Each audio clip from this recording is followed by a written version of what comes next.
So hello and welcome, Avanti Women. We're excited to talk a little bit with Christy Deere today. She is our member of the month for December, and I'm excited to share a little bit about Christy.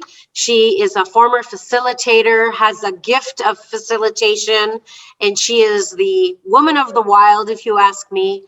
And what I love about her is she follows her passion and now is the the owner, founder of Collingwood Kombucha, and has been a sponsor for Avanti Women, and I'm excited that she's member of the month for us.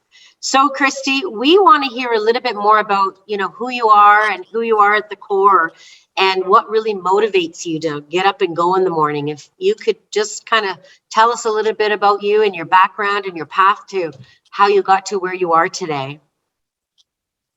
Okay. Hi, Dina. Thanks. Yeah. So, I think, to become an entrepreneur, you have to have a lot of qualities like risk-taking and courage and motivation and inspiration and a little bit of gumption in there to keep yourself going. And as a kid, I always knew that I was too fiery a personality to ever go work for someone else.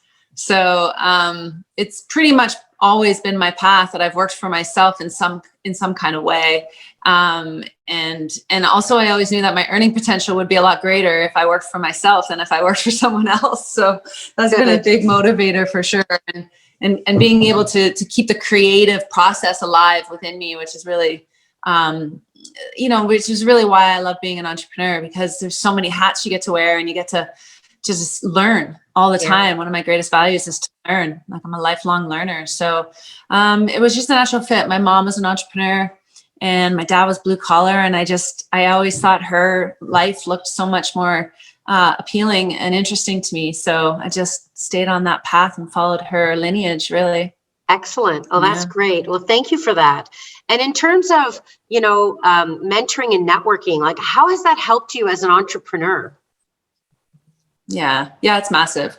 I mean, I only know what I know, and the rest of it I have to get from somewhere else.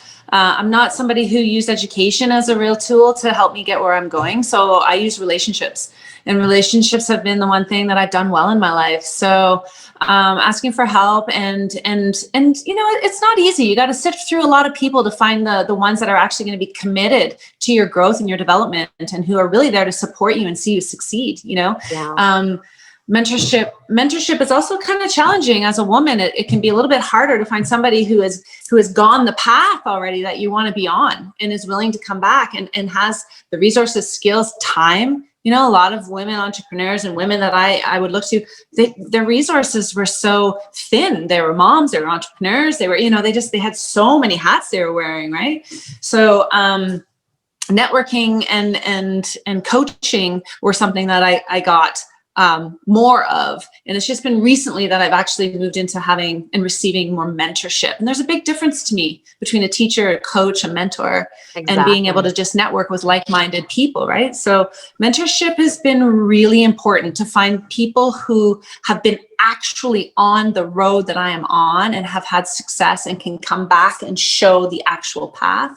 Has been such an amazing opportunity to just fast track, not to have to go through all the fails and not to have to go through make all the mistakes. You have to trust, I really have to trust that they know what they're saying and get on board. But yeah, I can't imagine I'd be where I was without the relationships that I've had. Excellent. Well, that's wonderful. And thank you for sharing that with us. And we're excited because you'll be hosting our vision board party on December the 4th at Riverside Retreat from 11 a.m. to 4 p.m. That includes a lunch as well. So I encourage our members to please check out the details on our website, join us, and you're going to see us in action. And Christy is going to share her vision and really walk you through how to put your vision board together for 2022. And we're excited to have you. So be there. And thank you, Christy, for your time today. And we just love you being a part of our movement in empowering women. Thank you. You're welcome. Thanks, Tina.